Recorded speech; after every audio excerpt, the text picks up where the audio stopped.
Hey Gators and sports fans, get all your Gator talk, news, analysis, and opinions on the Pod Up with Matthews in the Morning podcast. Find us on your favorite podcast platform or watch us on Facebook Live between 8 a.m. and 9 a.m. every weekday. Pod Up, because we are Gator fans. So say, it's great to be a Florida Gator. Good morning and welcome to a Thursday edition of Pod Up with Matthews in the Morning from the Crime Prevention Security System Studios, large enough to serve you, small enough to care. It's a good show lined up for you today. We're going to be kicking it off here in just a minute with our good friend, our college football analyst, Brent Beaird. He will be joining us on the Titan MR hotline. Second portion of the show today, we'll be joined by former Gator quarterback Bob Hewko. But in the meantime, let's head on over to the Titan MR hotline and joined by our good friend, Brent Beaird. Good morning, Brent. How are you? Can you hear me, Brent? Brent's there. I know he's there. All right. Well, while we get Brent hooked up, big night. NFL draft kicks off tonight. I know a lot of people in the Jacksonville area are excited. They're going to have 1 million freaking draft parties because they're going to draft a pretty good player. And anxious to see what the Jags do from that portion on after the Trevor Lawrence pick to see how they add to their football team, what Urban Meyer and his staff does. So we got a Facebook Live while we're waiting on Brent, and it comes from our good friend Rick. Rick says the latest NFL draft rumors. Cincinnati Bengals have traded up to number 4. They sent Joe Burrow to Atlanta and will trade Pitts with the number 4. They sent their number 5 pick to Chicago and trade for Andy Dalton. Did you make that up, Rick? I think Rick made that up. I think he's pulling our leg. Brent, good morning. How are you, my man? I'm doing fine. It's the rule of thumb for the draft is from about the day before until the 8 o'clock bell. Just basically ignore anything that goes on. It's just all hype and smoke screens. But regardless of all that, Shane, the thing listen, there's so much stuff going on right now. As from the NCAA and spring games, it's absolutely amazing. It is. Brent, before we jump into college football, you live over in the Jacksonville area, and I've had people contact me. I've been out of town for a long time now, doing a bunch of stuff. But they're like, "Are you going to be at the draft parties in Jacksonville?" And I'm like, "Why in the hell would I be at a Jacksonville draft party? I didn't play for the Jaguars, and I could care less who they draft." So I know it's a big event over there. I mean, that city's really, really excited right now. Yeah, they are. And obviously anticipating Trevor Lawrence being drafted as number 1, I think probably now that's a done deal in people's mind. They're trying to figure out what Jacksonville will do with the 25th pick, and that's certainly up in the air. They've got to get somebody to protect him. And they've got a lot of needs. And look, they've had high draft choices before and blew them. So our mystery is always around here. Yes, it is. All right. So, Brent, jumping into college football, let's just touch on a few things we touched on last week. One is that, 2 things. The one-time transfer rule has been passed, so you can do that. Second thing is the talk about expanding the college footballs. Touch on those 2 items. Yeah. First of all, the transfer rule is officially official. So what this means is the Division I Board of Directors has ratified this legislation, expanding the one-time transfer exception to all student athletes. Get this now, no matter what sport they play. So that was one of the questions that we had was how many sports are involved. That answers that one. The other big question about this is all current athletes who want to use the new transfer rule and be immediately eligible for 21-22 academic year will have until July 1, 2021 to to notify their current school that they will be transferring. So as we talked last week, Shane, we knew there had to be some kind of parameters to this and limits, right? So July 1 is that date that people need to circle about this.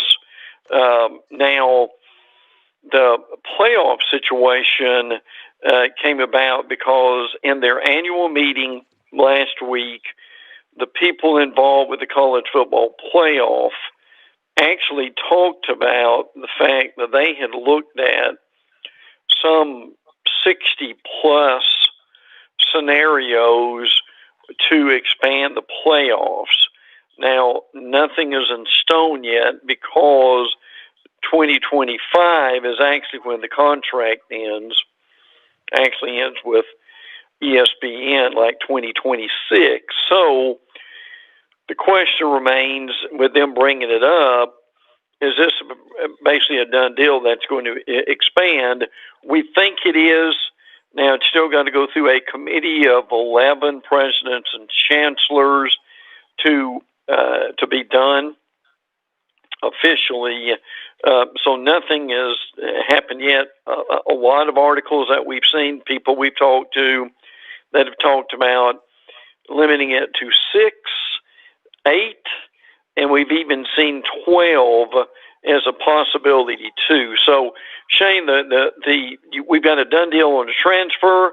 The college football playoff is a long way away from being a done deal, but it's very apparent that the people involved do not like this current situation of keeping it at 4, and they know at some point they've got to expand it. Yep. Another thing that's a done deal is the new change in the 2-point conversions when you go into overtime. I'm not a fan of this new rule change. Are you? No, I'm really not either. To me, it's almost like soccer overtime or something of that effect.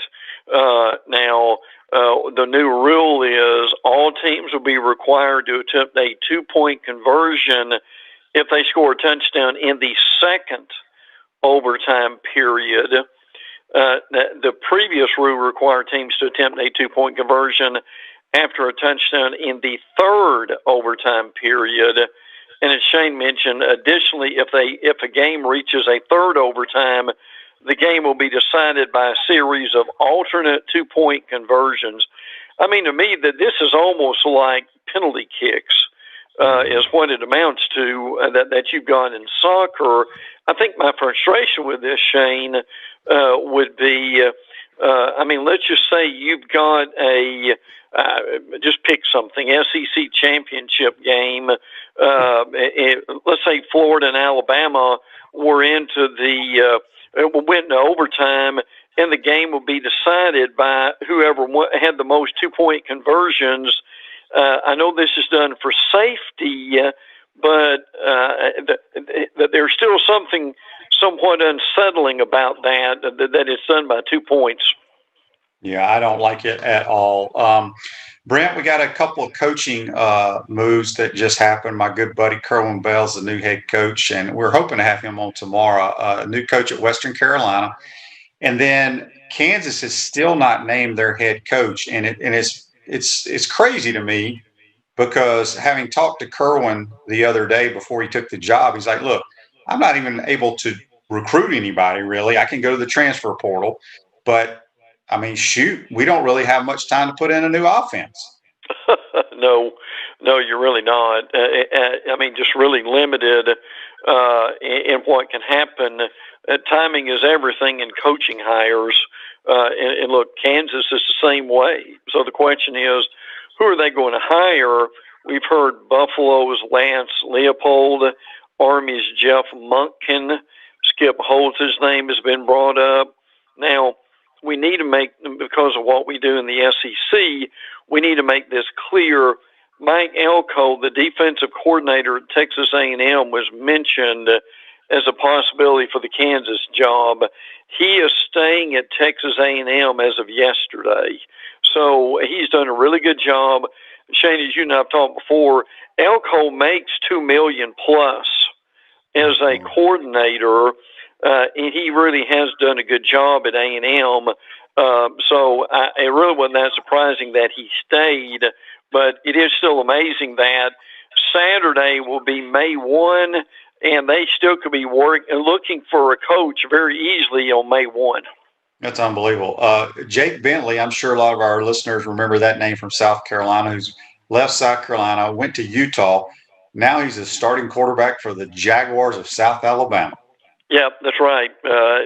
He has been named the starting quarterback after spring practice. Again, as you said, he's been around a bit, so didn't do much at Utah.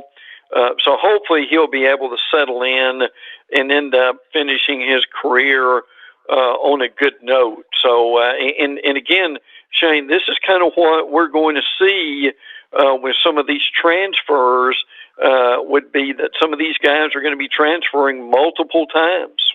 Yes, indeed. Refresh your vehicle and your brand with a vehicle wrap from WrapSpot.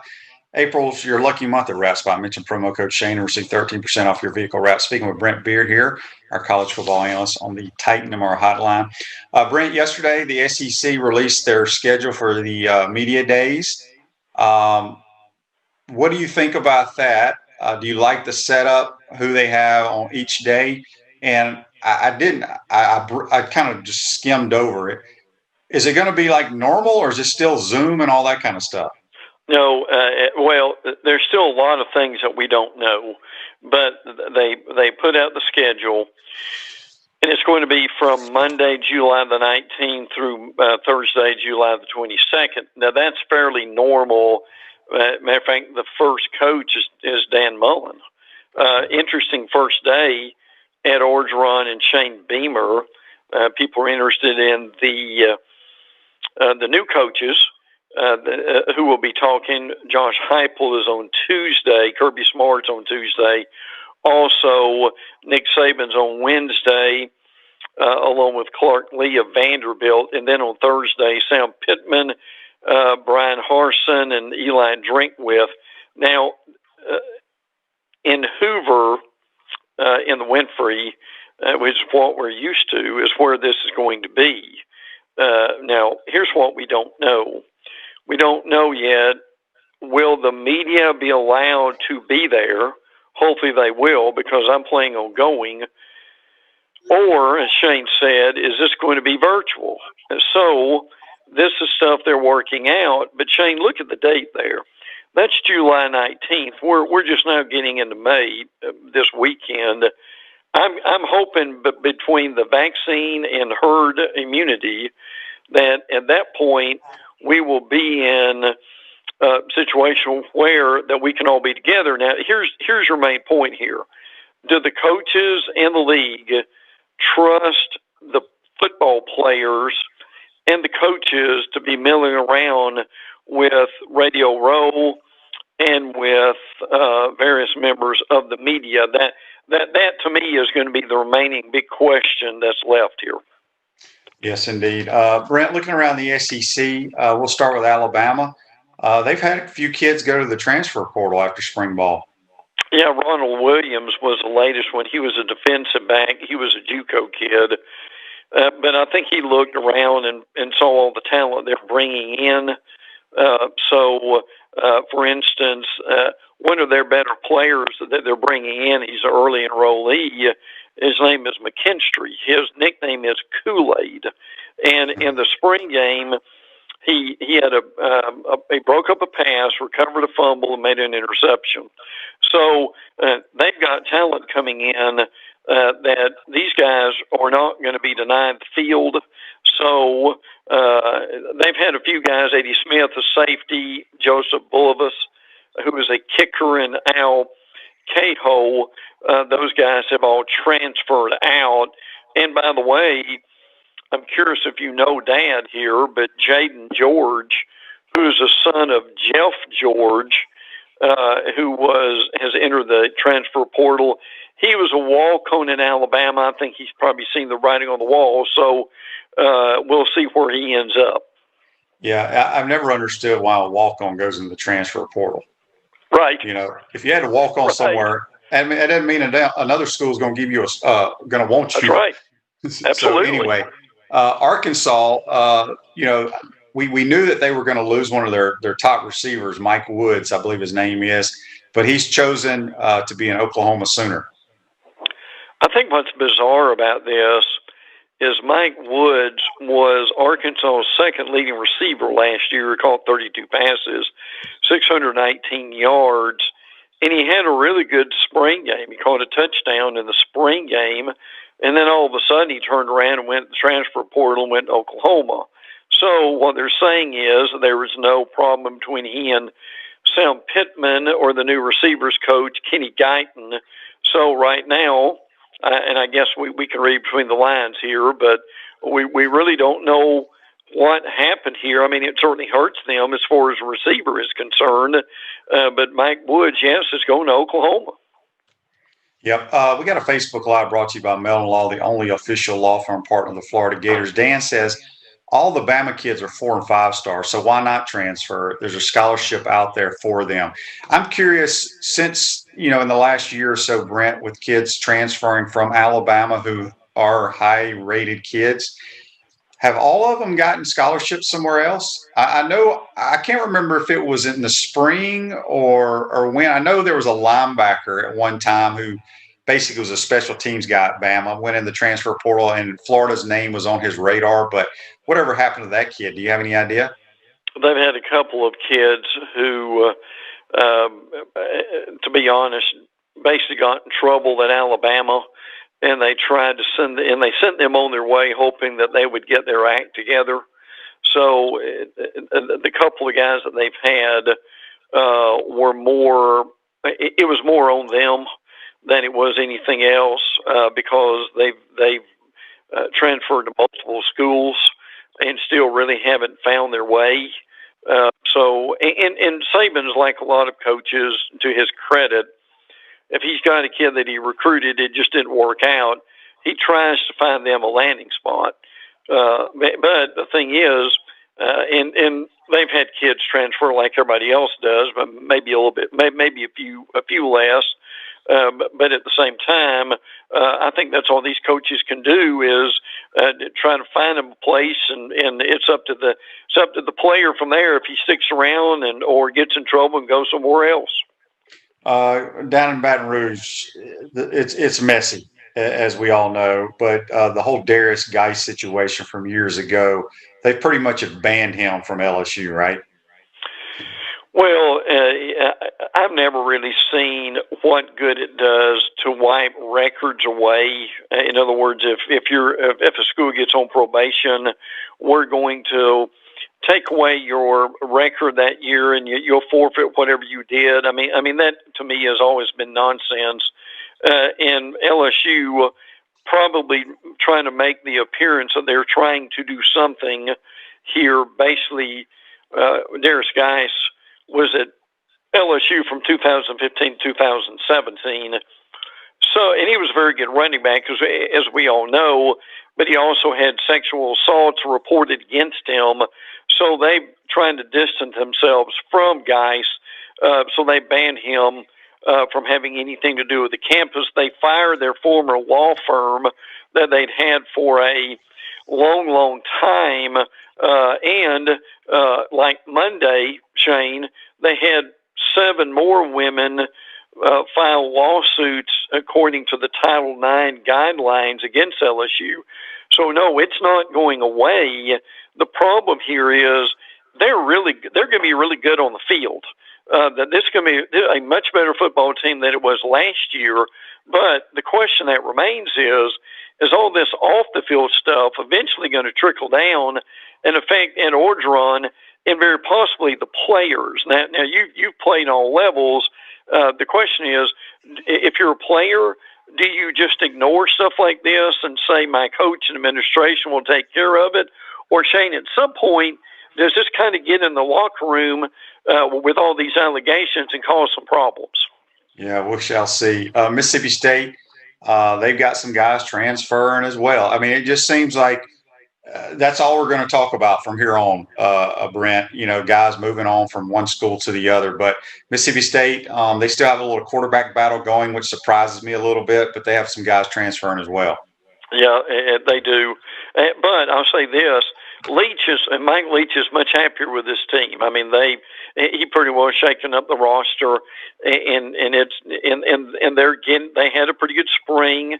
As I said, Tyler Pogue is the quarterback that is entered the transfer portal.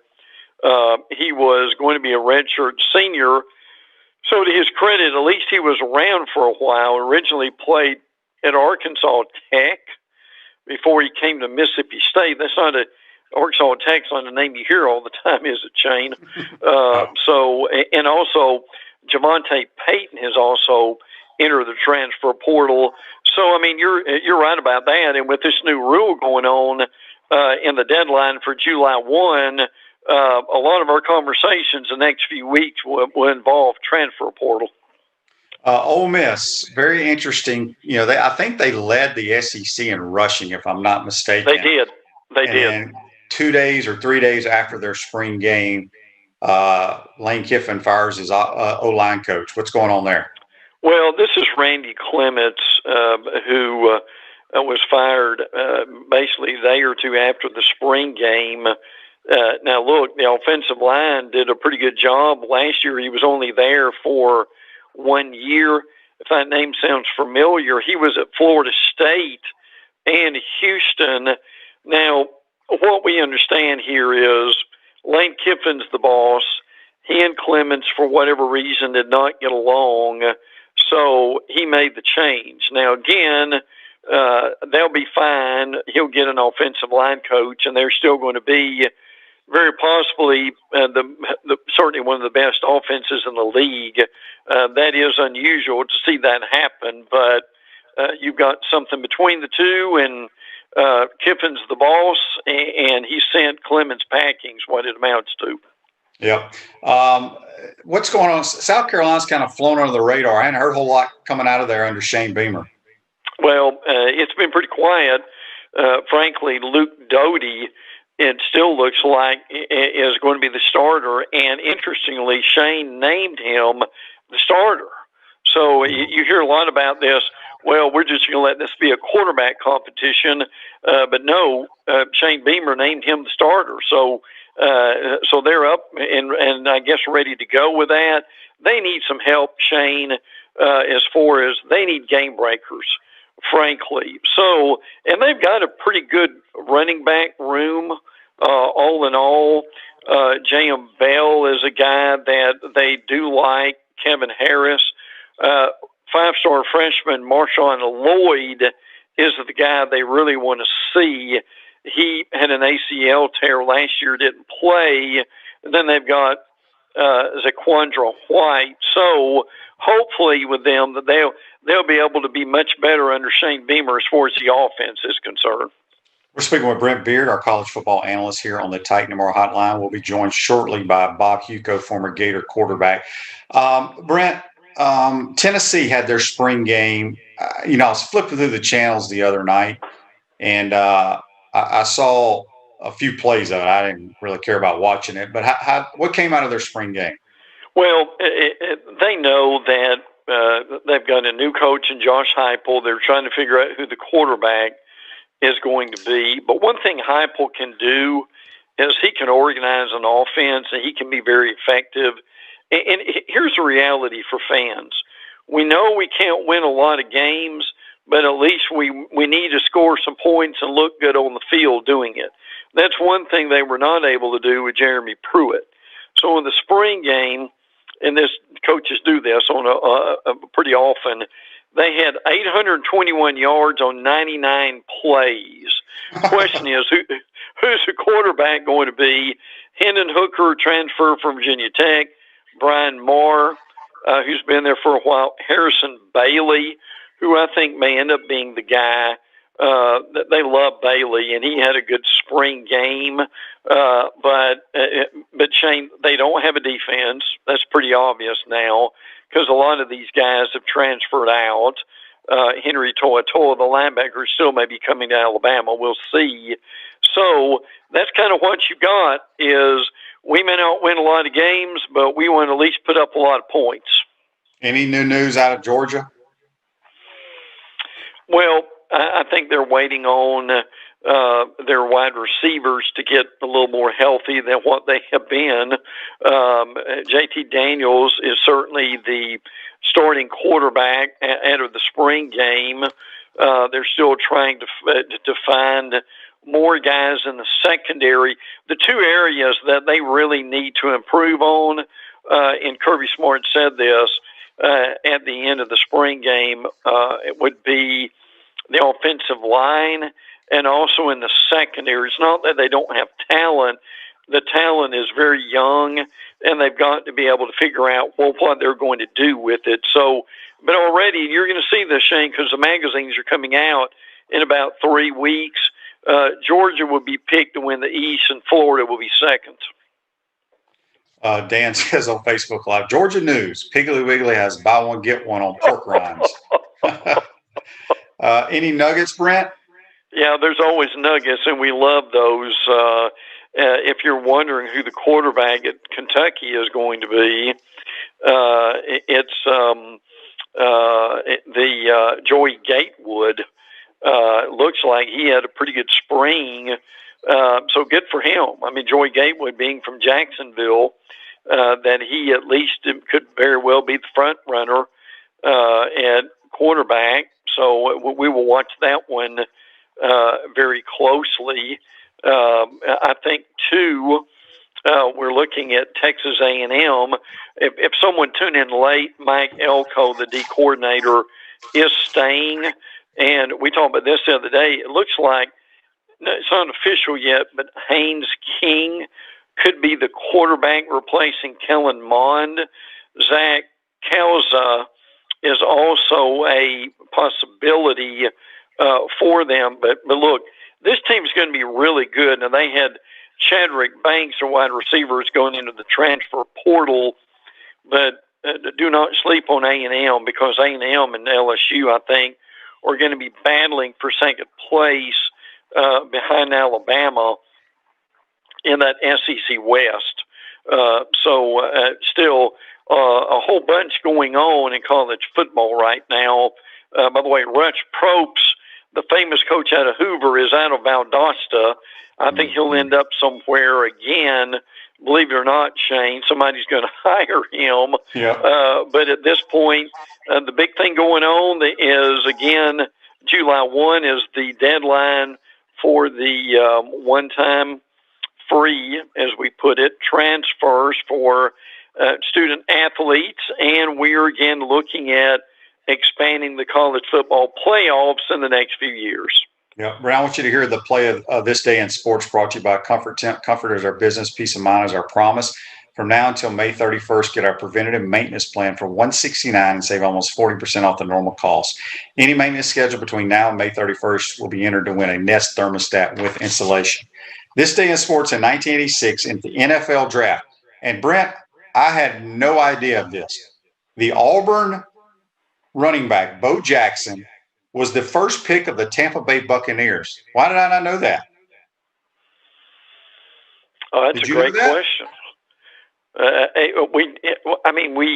We all had televisions and we watched it, but I mean, it was just one of those things to where it just kind of basically went over under the radar in some degree. I mean, Bo was such an incredible athlete and such an unbelievable baseball player. I remember him catching a ball in the outfield, climbing the wall, and basically throwing the ball from the outfield back into play. And if the runner had gone, he would have nailed him. If people don't believe what an athlete Bo Jackson was, they really need to Google that. Unfortunately, he broke that hip, or however you want to put it. in the NFL. Or Shane, there's no telling what he would have done if he would have been healthy his whole career. Yeah, I know he went and played baseball. I'm getting all kinds of people now telling me he never played for the Bucs. I know he didn't play for the Bucs, but I had no idea that the Bucs even drafted him. That's what I was referring to. Sure. Because, he only played football for the Raiders. I think just the Raiders. But, he's a phenomenal athlete. Too bad for that hip injury. But had no idea that he was drafted by the Tampa Bay Buccaneers. Well, Brent, good stuff as always, my man. Have a great weekend. Enjoy the draft tonight. Don't party too hard over Trevor Lawrence. And we will talk to you next week. Enjoyed it, pal. Take care. Can't wait. That's Brent Beaird. Join us on the Titan More Hotline. Going to take our first time out of the pro. When we come back, we'll be joined by former Gator quarterback Bob Hewko. You're watching and listening. Caught Up with Matthews in the Morning. Hey Gators, this is Coach Steve Spurrier. Hot Up with Matthews in the Morning. We'll be right back after this commercial break. We want to take this moment to thank all our sponsors who keep the show going and pay the bills. Our gridiron sponsors are Crime Prevention Security Systems, large enough to serve you, small enough to care. Titan MRI, Gainesville's only locally owned and operated MRI facility. Meldon Law, where you matter most. Peachland Dental, Gator Nation's first choice for dentistry in Port Charlotte. Comfort Temp. Comfort is our business, peace of mind is our promise. G-Tech Sport, keep your athletes in the game with G-Tech Sport. Celebration Point Town Center, Center State Bank, Chris Doring Mortgage. Some of our touchdown sponsors are Campus USA Credit Union, Adams Rib Company, Doreen Wiebe Realtor Caldwell Banker, MM Parish, Gator Dominoes, Celebrate Primary Care, Gator Bait Media, Route Spot, Okido America, Gators Dockside, Style Cuts, Ironwood Golf Course, TB Financial, Meadowbrook Golf Course, Darshakow Insurance. If you are interested in promoting your business on the show, visit potupwithshane.com and click the Advertise button. Again, thank you to all the great businesses that support the show. If you like what we are doing here, make sure to follow us and support the businesses that support us. Welcome back to the Crime Prevention Security System Studios, large enough to serve you. Celebration Points, where the Gators go to celebrate with premium brands like Regal Cinemas, Dave & Buster's, Les Macarons, Sushi Hana, Bass Pro Shop, and coming June of 2021, the HBC's new restaurant, Spurrier's Gridiron Grill and Visor's Tailgate and Rooftop Bar. We will see you at Celebration Point, where the Gators go to celebrate. We're now going to go to the Titan MR Hotline. We're going to head out to California. We're going to be joined by former Gator quarterback Bob Hewko. Good morning, Bob. How are you, man? Shane, how you doing, man? Thanks for having me on. Look forward to talking a little Gator football. Absolutely. Do you know the head ball coach is opening up a restaurant here in town? It's unbelievable. You're going to have to check it out when you get in town. I would love to. I actually saw a picture of it from the outside. A friend of mine was up there and ran into a coach there, and he got a picture with him outside. I mean, it doesn't surprise me. I mean, that was your coach. I don't know if you know this, but he's the reason I went to Florida. I was signed to go to Pitt, and he was the OC under Doug Dickey back then. And he wanted to be the head coach, but I guess for whatever reason it didn't happen, and they brought in Coach Pell. Well, I was going to ask you, I like to start all my interviews with former players, talking about your high school days, going through the recruiting process, what schools, you almost went to, and what made you become a Gator. Right. I want to ask you the same question because I know you were recruited highly by a lot of schools across the country, and you ended up doing it. Same way as I actually had a pretty good high school career too, and got recruited by a lot of different schools, actually signed a letter of intent back then to go to the University of Pittsburgh. And I don't know if you remember, I'm a little bit older than you, but Pittsburgh back then won the national title with Hugh Green and everybody. Well, Jackie Sherrill was the head coach, right? Great. Jackie Sherrill was there. And I signed with them at letter of intent. And then I get a call from Coach Spurrier to see if I'd want to take a visit to Gainesville.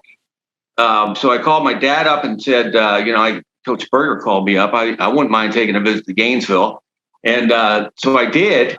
And I got off the plane thinking Coach Spurrier is going to be there. And there was no coaches there, but there was I know this is going to shock you. There was a girl in a cowboy hat, halter top, jeans, boots, Gator Getter. Gator Getter. Yeah, she was, I'm your host for the weekend. And I said, okay, kind of like the University of Florida already.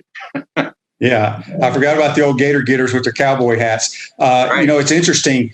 Jackie Sherrill, I took my five visits to Florida, Florida State, LSU, Texas A&M. I only took 4 visits. I'm sorry. I didn't tour. I didn't take any visits to the Mississippi schools. But Jackie Sherrill was the guy that recruited me when he was the head coach at A&M. Right. I liked him a lot. He, who knows what would happen if I would have made that choice. But as it turned out, you know how it is at Florida. I mean, Florida's like all the major schools. It's like, their third team can start everywhere. And my first quarterback meeting under Mike Shanahan, I think I was one of, I want to say like 7 quarterbacks. And, luckily things worked out and I became Coach Shanahan's first quarterback at Florida, kind of like you and Coach Spurrier. And, it was a great situation being with Coach Shanahan, both of them are great offensive minds, obviously.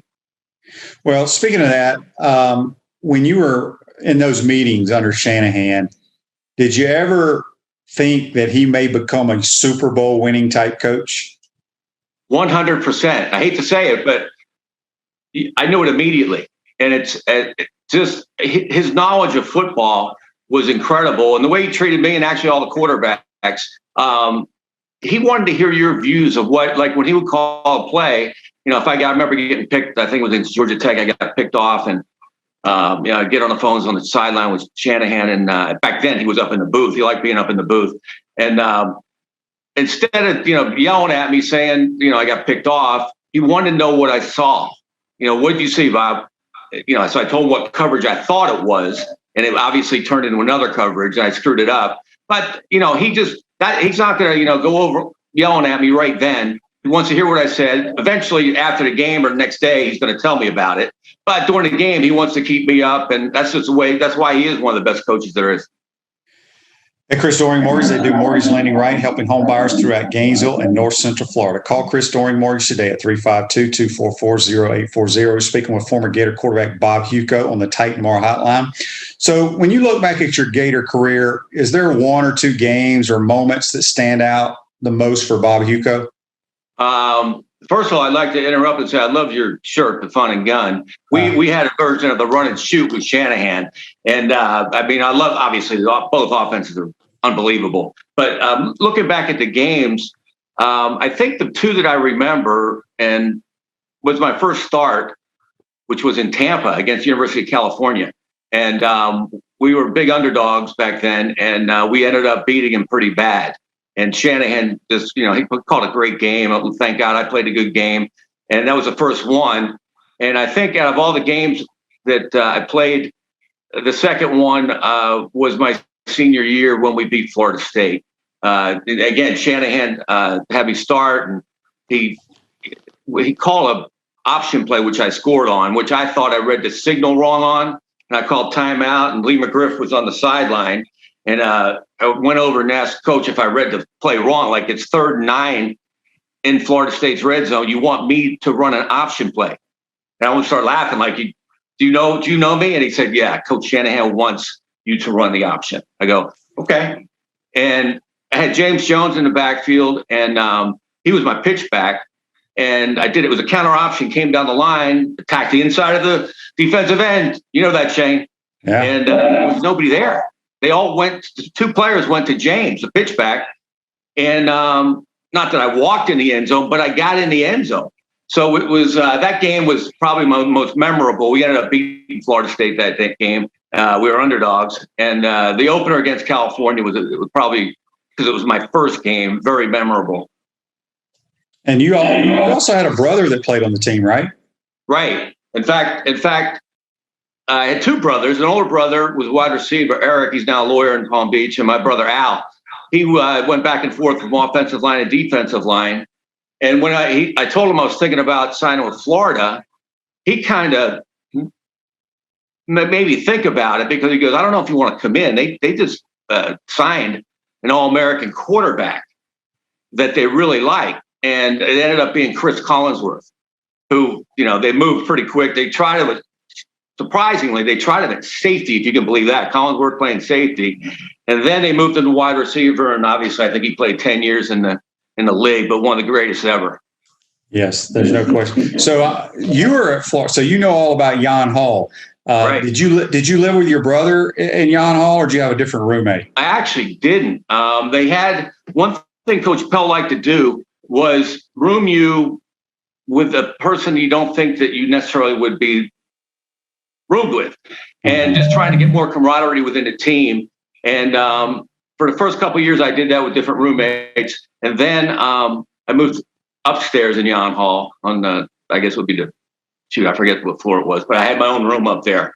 So I loved living in Yon Hall back then. It was almost like I got invited to be in the SAE fraternity, and I told them, I said, if I wanted to join a fraternity, I'd join you guys. But Yon Hall was almost like its own fraternity, as you know.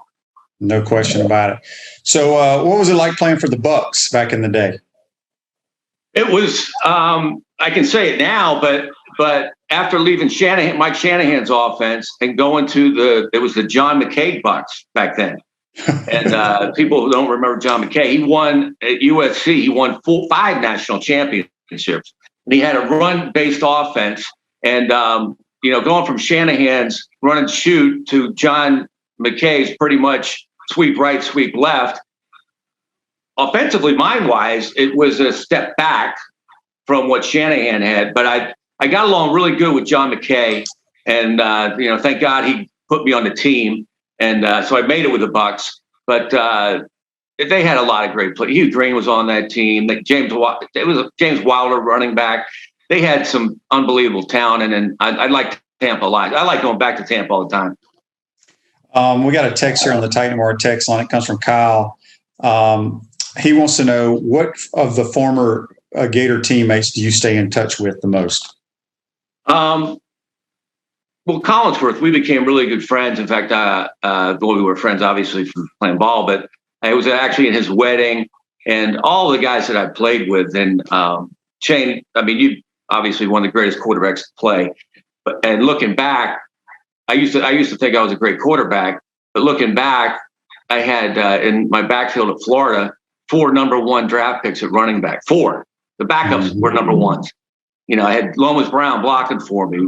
My first couple of years, Collinsworth. I had Wilbur Marshall on defense. Mike Shanahan is the offensive coordinator. And, looking back, it's like, damn, I had a lot of talent around me. I'm probably not as good as I thought I was. So it's all the guys are probably like your class. We try to stay in touch as we much. Out here in California, I even joined the Southern Cal Gator Club. And but once I get back to Florida, which I think will happen pretty soon, I'm going to get more active in the Gator events I can in Florida. Talk a little bit about, I know you haven't done it recently, but for a long time, you were really involved with Motley Crue's concerts on the road. Right. I think Aerosmith as well. Just kind of fill us in on what that was all about. That's a great question. It was very, very successful. I had been really good friends with Vince Neil, the lead singer of Motley Crue. I met him through his ex-wife, who was a really good friend of mine. She was a playmate, Heidi Mark, they're divorced now. And then I was actually in his next wedding, and we became pretty good friends. And they obviously one of the best rock bands ever. And I remember before I became, running as a tour manager, one night out, he told me, he goes, Bob, name 5 rock bands or bands in general that have been together 30 years, the same people. And he had me. I was like, what, the Rolling Stones? I was trying to think of bands. And he goes, that's why we've been so good. We have the same 4 members, Nikki Sixx, Tommy Lee, Mick Mars. They're all individual stars, but together they're Motley Crue. So when they signed this deal, Live Nation signed a deal with 2 super bands with Motley Crue and Aerosmith. Vince called me up and asked me if I wanted to be his tour manager. And he knew I'd never done that before, but he knew I did in the entertainment world, done a lot of stuff with resorts like Caesars Entertainment. So I know all the travel stuff and all that, but I didn't realize how I would have to be on stage. He wanted me to be on stage. And the tour, we did 51 cities around the country. And then it was so successful, we added on Canada. So we did the whole country of Canada, and we did 51 cities. And I think we grossed about $85 million. It was really successful.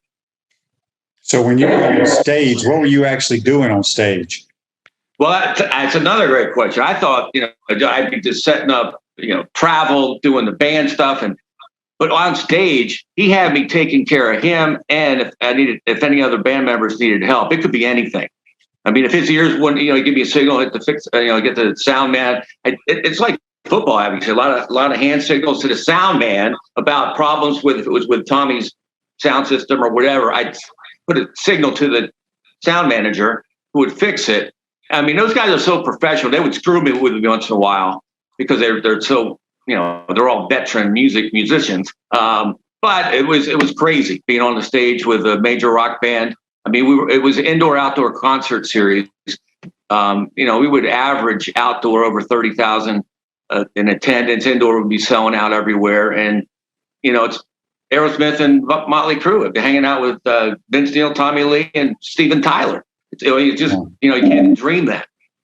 Yeah, that's good stuff there. So do they plan on, once now that COVID is kind of going away, I don't know, out in California, it's not really, y'all can't do a whole lot out there. But knock on wood, we go to a different tier tomorrow, hopefully. Okay, well, that's good. So will you be a part of them if they go back on tour again? Right now, no. I got out of it after that one tour. It was actually funny because his wife at the time made a joke that she didn't think I would last the whole tour because it's not easy. And she goes, "You might not even last 2 weeks." And I think Vince knew what she said, so he kind of helped me out with a lot of different things. And about a month in or so, I remember on the tour bus, I was just beat, I was tired, and Vince looked. We had our own separate tour bus. It was me, Vince, our security guard, and that was everybody had their own tour buses. So I think we had 28 that tour. And he saw I was tired, and he calls me Bobo. He goes, "It's not that easy, is it, Bobo?" And I was like half asleep, and I said, "It's beat you down." And it's almost like football. I got my second win and lasted to 51 cities. I don't know how, but I did. And but it's not easy, man. It's crazy because as an ex-quarterback, as you would know, you think you can date a lot of different girls, which I did or do.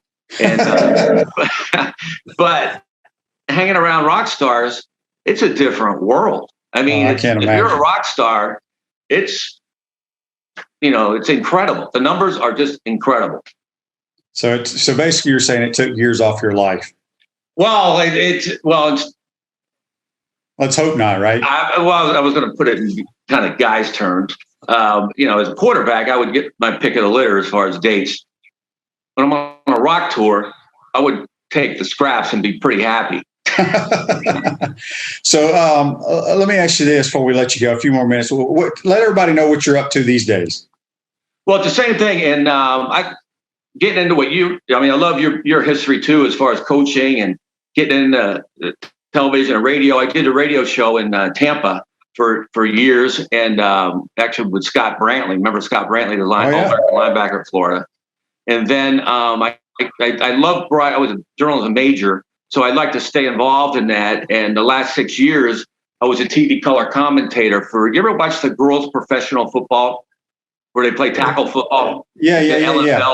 And I was a color commentary guy for 6 years, watching these women play tackle football, and they're incredible. It was so much fun. I don't know if I'll do it this year, but the last 6 years, I did that all around the country. And I try to stay involved in football as much as I can. There's a part of me that would have loved to do what you did as far as coaching football, whether it be high school or college, be pros. And the good thing is, as a coach, you're not limited. And, I've seen so many players, and even with singers, you can sing your whole life. You can act your whole life. With football in the NFL, you're one of the exceptions. I played about the exact average years, like 3 years is the average, I think, right, for the NFL players. About 2.5. Yeah. Right. So it's a little different that way. Which when you're young, you don't think like that.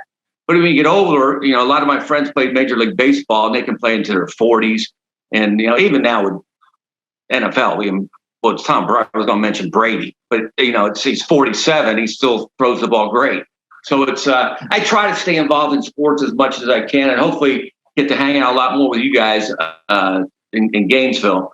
So, take it as it is. But right now I'm in California, but I could see me moving back to Florida in the near future.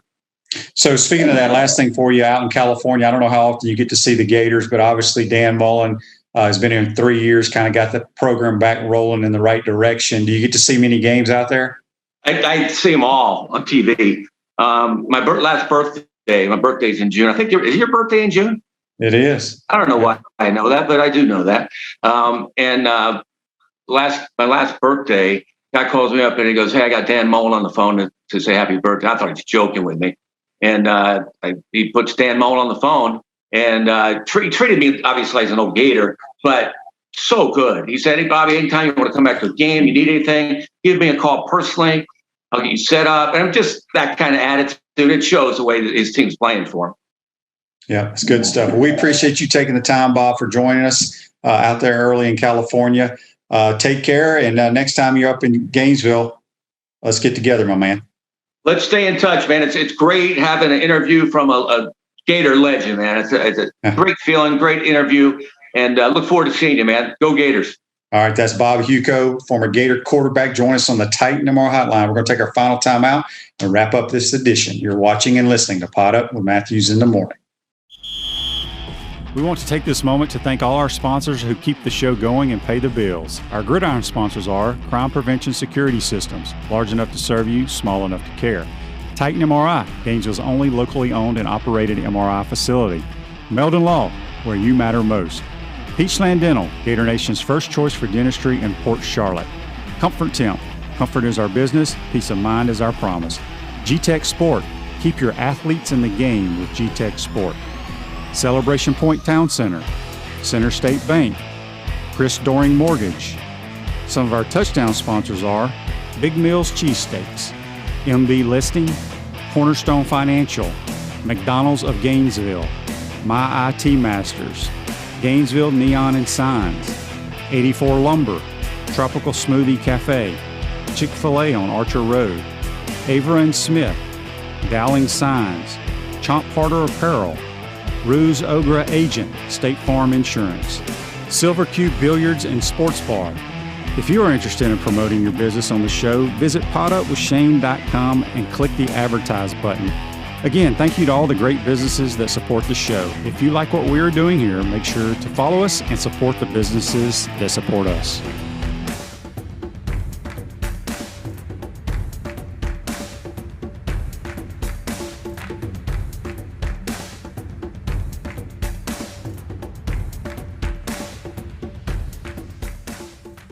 Looking for all type of restaurant people, managers, servers, bartenders, hosts, cooks, dishwashers, bussers. If you think you're good in the restaurant business, then give us a call. Spurrier's Gridiron Grill job fair is open now through May 15th. All you have to do is go to spurriersdraft.com and fill out an application. We're looking for the good team members, and we're looking for people with a wonderful attitude that can make Spurrier's Gridiron Grill the best we can possibly be. To apply, go to spurriersdraft.com.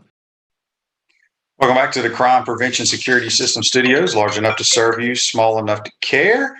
I want to thank our man Brent Beaird, talking college football, and of course Bob Hewko, former Gator quarterback. As you saw on Facebook, that we had to tape his interview because he lives in California.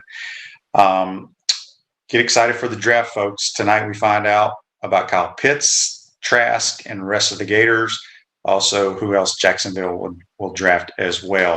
At Center State Bank, we put business first. We're the largest community bank in the state of Florida. I understand that small businesses need a community business partner that they can rely on.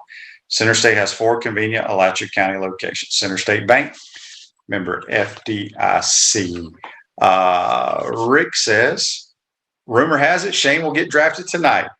Well, I'm still waiting on the phone to ring, Rick.